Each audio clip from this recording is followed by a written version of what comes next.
እንጂ ማወቅ የለብሽም። እኔ እኮ ሰው አላደረኩሽም፣ በጭራሽ ሰው አላደረኩሽም ማርቲ። ምን አለበት አምላኬ ይህንን እውነት ሳታውቅ ባይቀረውን ሞቴን ብታቀርብልኝ ምን አለበት? ጨለማውን አታስረዝምብኝ። አልነግርሽም ማርቲ፣ አልነግርሽም። እባክህ በጭራሽ አልነግርሽም ማርቲ። መልስልኝ እንጂ አባዬ፣ ዳጣ እንዴት ተወለደች? ቆይ አባቷስ ማን ነው አባዬ?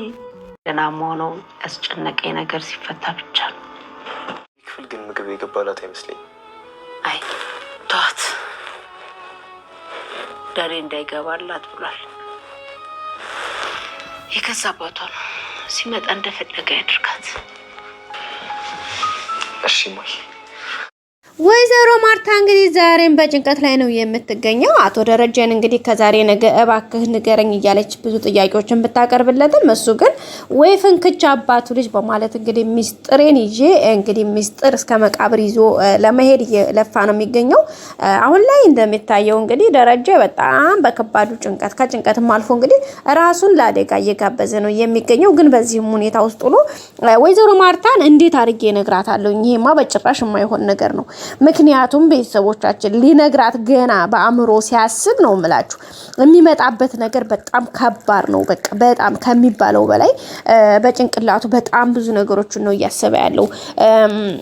በቃ አእምሮውን ሊነሳው የሚደርስ ነገር ነው ውስጡን የሚረብሸው። ምክንያቱም እንደምታወቀው የሰራው ስህተት በጣም ከባድ ነው። በነገራችን ላይ እኮ ሰው ይሳሳታል ማለት ስህተቱ ብቻ ሳይሆን የደረጀ በጣም ከባድ ያደረገው እንግዲህ ነገሮችን ራሴ በራሴ ፈታለሁኝ በማለት ነገሮችን ችግሮችን በችግር ላይ በማነባበር አሁን ላይ ከሚችለው በላይ ሆኖበት ከአቅሙና ከችሎታው በላይ ሆኖበት እንግዲህ ነገርዮሹ ደግሞ የሚገርመው እሱ ጋር ብቻ አልቀርም። አሁን ደግሞ ሚስጥሩ ከአንድ ወደ ሁለት ከሁለት ወደ ሶስት ተረማመደ ማለት ነው። የመጀመሪያው እንግዲህ እሱ ነበረ። ከዛ ወደ ሰላም፣ ከሰላም እንግዲህ ወደ አብጌልና ወደ ናታን ጋር ሄዷል ማለት ነው። በነገራችን ላይ አሁን ላይ ወይዘሮ ማርታም በደንብ ጥንቅቅ አድርጋ ነገርዮሹ ገብቷታል። ግን አንደኛ ባብሎ የሚነግራት ሰው ስላጣች፣ ሁለተኛ ደግሞ እሷም ይሄን ነገር በድፍረት በቃ እንደዚህ ሆኖ ነው እንዴ ብላ ነገሮቹን እንትን ለማለት ስላልደፈረች ነው እንጂ እያንዳንዱ ነገር ገብቷታል ቤተሰቦቻችን። ምክንያቱም ከምታየው ከምትሰማው ተደጋጋሚ ከሚደረጉት ድርጊቶች አንፃር በጣም ነው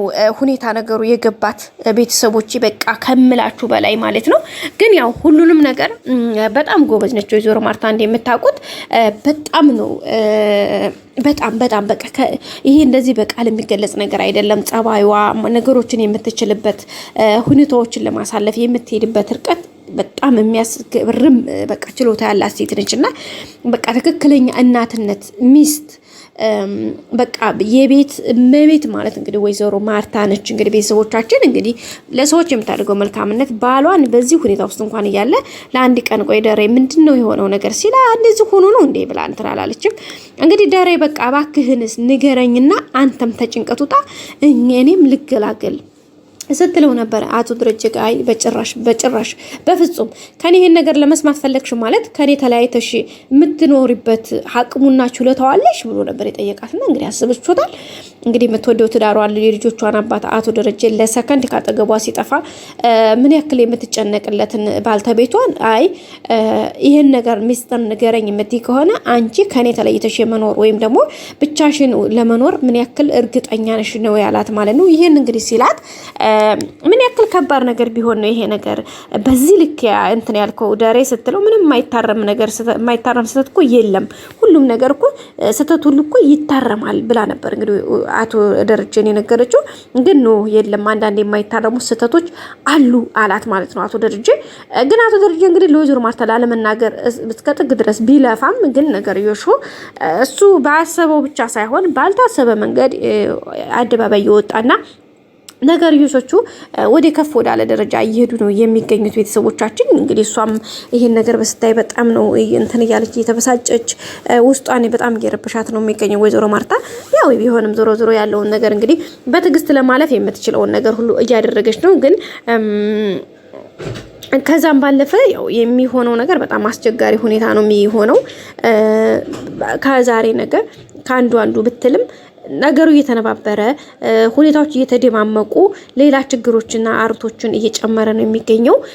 ያው አቶ ደረጀም እንግዲህ ነገርዮሹን በቃ በዝምታ አምላኬ ሆይ ምን ነው ወይዘሮ ማርታ ይሄን ነገር ሰምታ የሷን ሁኔታ እናንተ ከማይ አምላኬ የማይቀረው ሞቴ ምናልባት ተወስደኝ እያለ እንግዲህ እየጸለየ ነው የሚገኘው።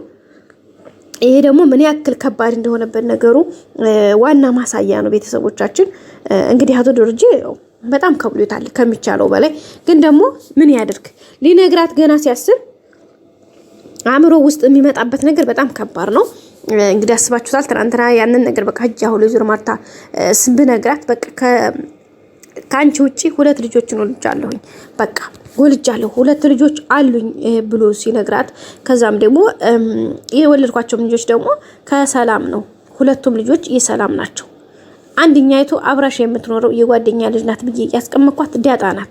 ሁለተኛው ደግሞ ሰላም ያረገዘችው ሆዷ ያለው ልጅ የኔ ነው ብሎ እንግዲህ ሲነግራት ምን ብላ ነው እንግዲህ ጥያቄ ጠይቀችውና እውነት ሰላም እኔን ከዳችኝ ካንተ ጋር አደረች ካንተ ጋር ተኛች ከዳችህ ስትለው አዎ እኔም እሷም ከዳንሽ ያቺ የምታዝኛ የምትንከባከብላት ሰላም ከዳችሽ እኔም ከዳሁሽ በማለት ነበር የመለሰላትና እና ታዲያ ምን ቀረኝ ካሁን በኋላ ምን ቀረኝ ለምን አትቀብሩኝም ነው ያለችው።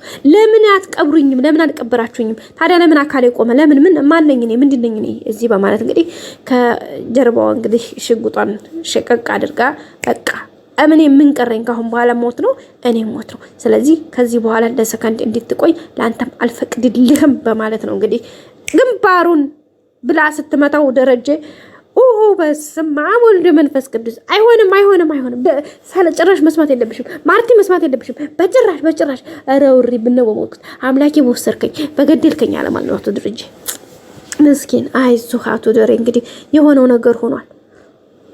እኔ ግን እንዲህ ሐሳብ ጋሽተሪ እንዲህ ሐሳብ አዎ ልክ ነው ጥፋቱ ጠፍቷል ነገሩ ይሹው ተነባብሯል አይኑ አዎ ስሜት እንረዳሃለን ግን ደግሞ ወይዘሮ ማርታ ምን ታደርግች ሴትዮ በጣም ጉድ ያላት በጣም ብርቱ ጀግና ሴት ነች። ወይዘሮ ማርታን ቤተክርስቲያን ይዘህደህ ወይ ንስሐ አባታችሁ ጋር ተመካክራችሁ ቁጭ ብላችሁ እግሯ ስር ተደፍተህ የጠራኸውን ስተት ቤተክርስቲያን ቅጥልዋ ራቅ ብላችሁ አድባክ እንዲዛ ቁጭ ብለህ ስቅስቅ ብለህ ደፋ ብለህ ንገራት ከዛዛ በኋላ በቃ እሷ ራሷ እንዲያትጎዳ ነገሮችን እንድታደርግ ከነሳ አባት ዋጋ ሆነ ከነሳ አባታችሁ ጋር ሆነ ነገራት ከዛ ወይዘሮ ማርታ ከዛ በኋላ እንድትረጋጋ ለተወሰነ ሰዓት ልትረበሽ ትችላለች። ግን ይሄን ነገር እንዴት የሚለው ነገር በርግጥ ከባድ ነው። እሱንም ጥያቄ እንግዲህ በመትችለው ነገር እውነታውን ሐቁን አብራር ተመናገር አለበት። ከዛ በኋላ ይቅርታ ተባብሎ በርግጠኝነት ወይዘሮ ማርታ እንደምትረዳ ተስፋ እናደርጋለን። ይሄ ቤተሰብም ሳይፈርስ እንደሚቀጥል እምነታችን ነው። እውነት ለመናገር ይሄ መሰለ ቤተሰብ ዳጣን የመሰለች ቆንጆ ልጅ ውሃን የመሰለች የሆነች ልጅ አብጌል ተንኮሏን ቢሆን አብጌል ናታንና እንዲሁም ቤተሰቡ እንግዲህ ያለው ነገር ይሄ ሁሉ ሰው ከጭንቀት መውጣት አለበት እላለሁኝ። ይሄን ሐሳብ ነው። ውድ አክባሪዎቼ ተመልካቾቼ እናንተም ሐሳባችሁን በኮሜንት ግለጹ። መልካም ጊዜ። በቀጣይ ክፍል እንገናኝ ባይ